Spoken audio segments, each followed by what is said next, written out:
अगर आप क्लास 10 में है तो क्लास 10 मैथ का बहुपद चैप्टर के बारे में आपको पता होगा। बहुपद चैप्टर से हम काफ़ी इंपॉर्टेंट क्वेश्चन लिए हुए हैं जो बोर्ड एग्जाम में पूछे जाते हैं। तो देखिए फर्स्ट क्वेश्चन है, यदि बहुपद 3x² plus 4x plus 2k का एक शून्यक -2 है तो k का मान ज्ञात करें। ठीक है, ये आइए हम इसे आसान तरीका से बताते हैं। चलिए सबसे पहले क्वेश्चन लिख लेंगे। तो 3x² plus 4x plus 2k, ठीक है, इसे समीकरण 1 मानेंगे। अब लिखेंगे x बराबर -2, यानी x का मान हमें रखना है तो x बराबर लिखेंगे -2, इसे समीकरण 2 मानेंगे। ठीक है, अब लिखेंगे समीकरण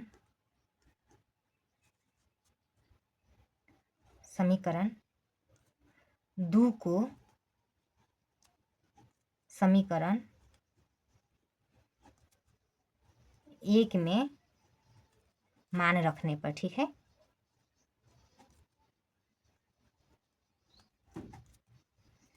ठीक है, तब हम x का मान रखेंगे -2, तभी हमारा k का मान निकलेगा। ठीक है, तो अब जहाँ जहाँ x है वहाँ वहाँ -2 रखेंगे। तो 3 है तो 3 लिख लेंगे, x की जगह -2 रखेंगे, -2 का स्क्वायर करेंगे। ठीक है, प्लस 4 और x है तो x -2 लेंगे प्लस 2k बराबर 0 हो जाएगा। ठीक है, इतना आपको आया समझ में। अब आगे गुना कीजिएगा तो 3 और 2 में 2 से गुना कीजिएगा तो 4 हो जाएगा, प्लस 4 में 2 से गुना कीजिएगा तो -8 हो जाएगा। ठीक है, और प्लस 2k बराबर 0 हो जाएगा।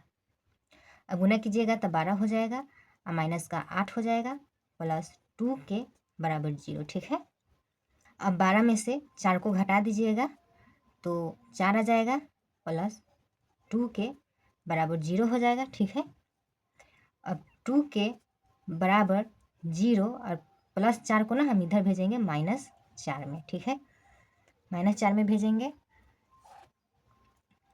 तब 2 के बराबर हो जाएगा -4। ठीक है, अब के बराबर हो जाएगा -4, अब गुना में है इधर 2 तो इधर आ जाएगा तो भाग में हो जाएगा।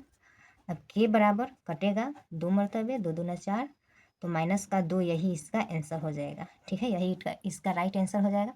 इसी तरह से बनाइएगा।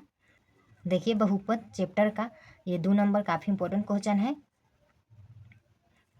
क्वेश्चन है, द्विघात बहुपद ज्ञात करें जिसका शून्यक √3 + 1 एवं √3 - 1 है। ठीक है, तो इसे किस तरह से बनाएंगे।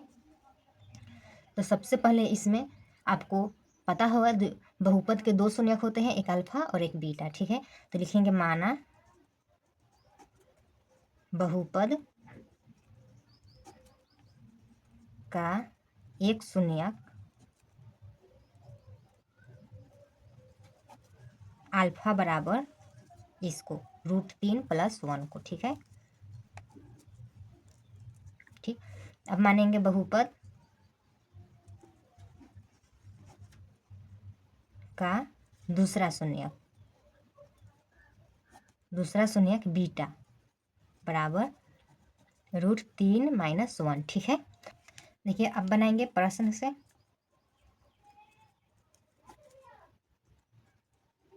प्रश्न क्या है, प्रश्न से था तो द्विघात बहुपद का सूत्र क्या होता है आप लोगों को पता होगा। द्विघात बहुपद बराबर होता है x² - alpha plus beta plus alpha गुने बीटा। ठीक है, ये आपको याद होना चाहिए। इसी पैटर्न पर हम बनाएंगे। लिख लेंगे x², माइनस होता माइनस देंगे, अल्फा कितना था, अल्फा था √3 + 1। ठीक है, अभी इस प्लस को देंगे।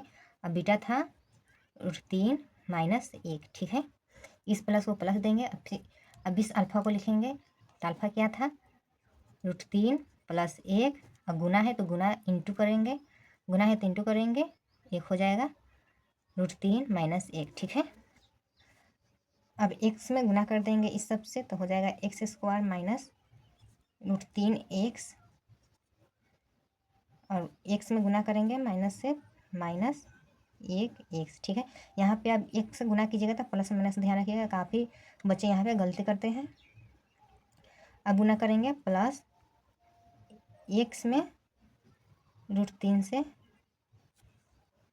सॉरी यहाँ पे माइनस होगा क्योंकि प्लस माइनस में गुना होगा तो माइनस ही होगा, तो यहाँ माइनस होगा √3x। अब इस माइनस को इस माइनस में गुना करेंगे तो प्लस हो जाएगा, और एक एक्स में गुना करेंगे तो एक एक्स हो जाएगा। ठीक है, अब इसे ले लेंगे प्लस, अब इसमें गुना करेंगे तो 9 हो जाएगा, 3 में 3 से गुना होगा तो माइनस प्लस में प्लस माइनस में गुना होगा तो माइनस हो जाएगा, एक एक में गुना होगा तो एक हो जाएगा। ठीक है, अब आगे देखिए, यहाँ पे +1 में, यहाँ पे -1 में है, यहाँ +1 में, तो ये कट जाएगा। अब हो जाएगा x² माइनस √3x यहाँ है, माइनस √3x यहाँ है, तो जुड़ेगा तो -2√3x हो जाएगा। ठीक है, अब यहाँ पे है प्लस, इसका वर्गमूल हो जाएगा 3 और -1। ठीक है, अब हो जाएगा x² -2√3x, 3 में से 1 को घटाइएगा तो +2 हो जाएगा, यही इसका आंसर हो जाएगा। ठीक है, देख सकते हैं कितना आसान तरीका से बन गया। इस तरह से आप लोग बनाइएगा, काफ़ी इंपॉर्टेंट क्वेश्चन है। हम मिलते हैं नेक्स्ट वीडियो में नया इंपॉर्टेंट टॉपिक के साथ।